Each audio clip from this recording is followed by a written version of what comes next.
I have got a really fun, really complicated new sewing commission.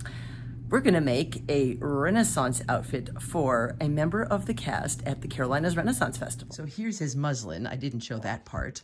And we've got the heap of fabrics. It's all starting because of this amazing brocade that they found.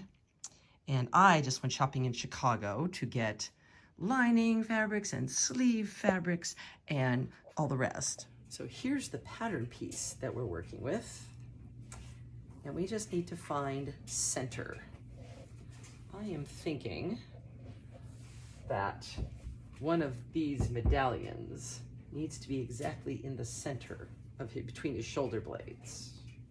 Oh my gosh, that's pretty good.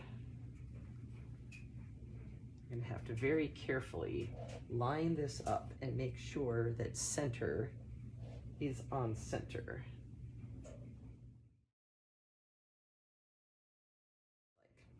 Now I gotta figure out what I'm doing with the sides, or with the fronts. An hour and 40 minutes later, I now have the front and back pieces cut out. So this would be the lining fabric, the cotton duck for the center is the green, and then the actual brocade. And then that's for the peplum, and that is for the sleeves. Now I get to start sewing.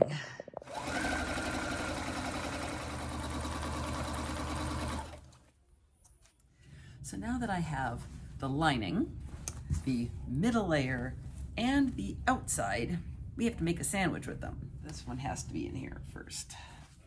So lining on top of the pretty fabric, then the guts. And now, when I flip, notice how you check these things first. Now when I flip, everything is what I want. Everything is that's going to be on the outside is what I want to see on the outside. I almost forgot. I have to put trim on first, then assemble. I don't think I like the 3 stripes. I'm going to do something else. Okay, now that I have the trim on, I get to assemble. Before I flip it to the outside, I am going to do what's called trimming your seam. I'm going to grade the seam allowances. Right now, I've got all these things sewn together. So I've got the middle layer, the outside layer, and the lining, and the outside layer. They're all exactly the same. So when you turn it to the right side out, it's all going to be smushed in there. So what I'm going to do is I'm going to trim these to 3 really close to the seam, a little bit farther, grading the seam allowances so that all those 3 edges are at different places. Next, I have a stack of the peplum parts, all of which need to get treatment. So first, I am going around the edge of each one with piping. So piping needs to be, we'll go this way, along the edge, so along there, and then when we flip it on the outside seam, it'll be like just a black edge, like that. But then I'm going to put gold on top of it. There's a moment during a project when you go from this is going to be fun to you fall in love. This is that moment. And now I get to flip them all. So nice thing about having the piping, gives you something to yank on to make the corners as crisp as you can. I tend to get lazy about ironing things. Don't get lazy. You don't want to mess with these. Everything is nice and crisp when you iron it. And this is just, I'm just pressing down on the wrong side. I mean, how long does that take? How hard is that? So now what I'm going to do is start from both ends and work to my way to the middle and attach each one of these to the edge of the doublet. I'm just going to line them up, pin these down, and then stitch it down. And then once I fold this down over, that will be in place. So this is one of those fun moments. They're sewn down. Boom.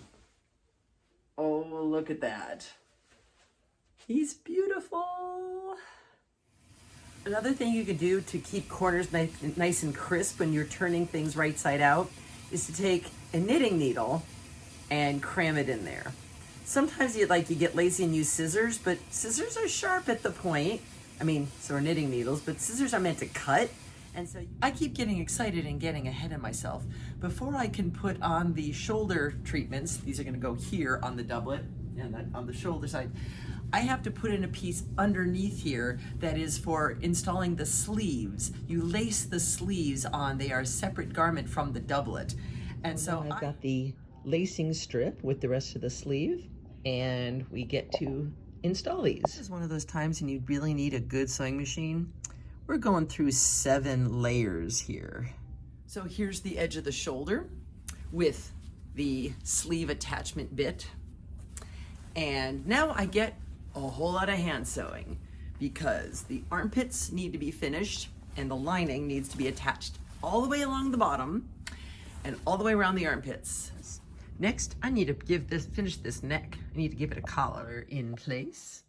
Now I need to do a modesty panel down the front and put in a lot of grommets. Simple steps like this.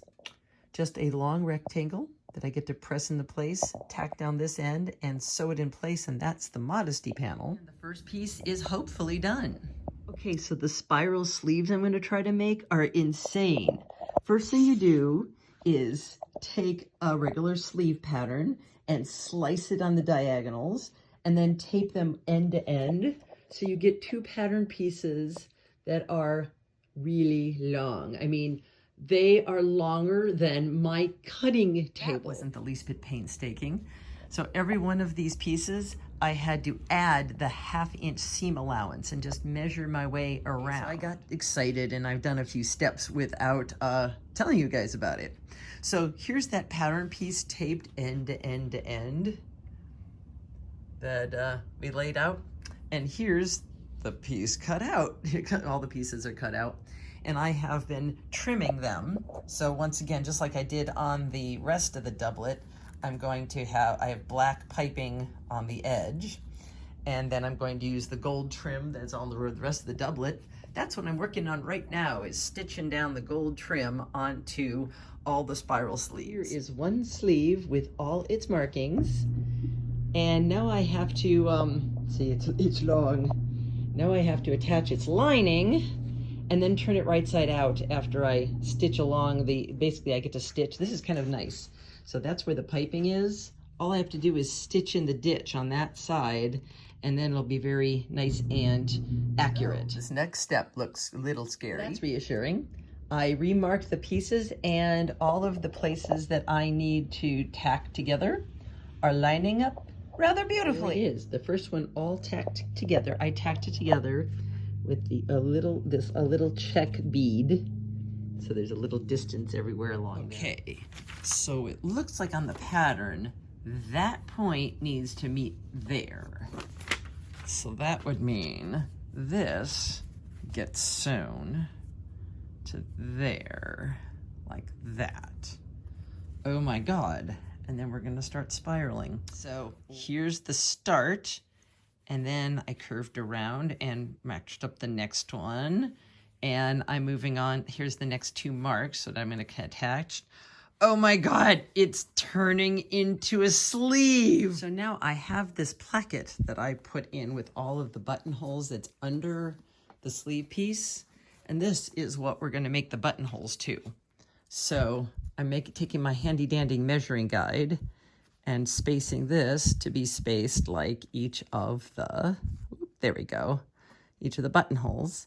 And now we have to transfer that onto the sleeves. Now there's 13 total, so I'm gonna need to have 6 off of each one of the center bits. Now I get to trim the threads and slash all of the buttonholes open. So as I've gotten farther along, you could see what I'm doing is just weaving through. So it's from behind on that, and then I'll go over the top on the next one. That's a pretty handsome doublet. I love this. It's gorgeous. Well done. How do you like the sleeves? Oh, the sleeves are fine. They breathe very well. And the fact that they can come off and I can replace them with my other sleeves. We love you, Jeanette. This is amazing.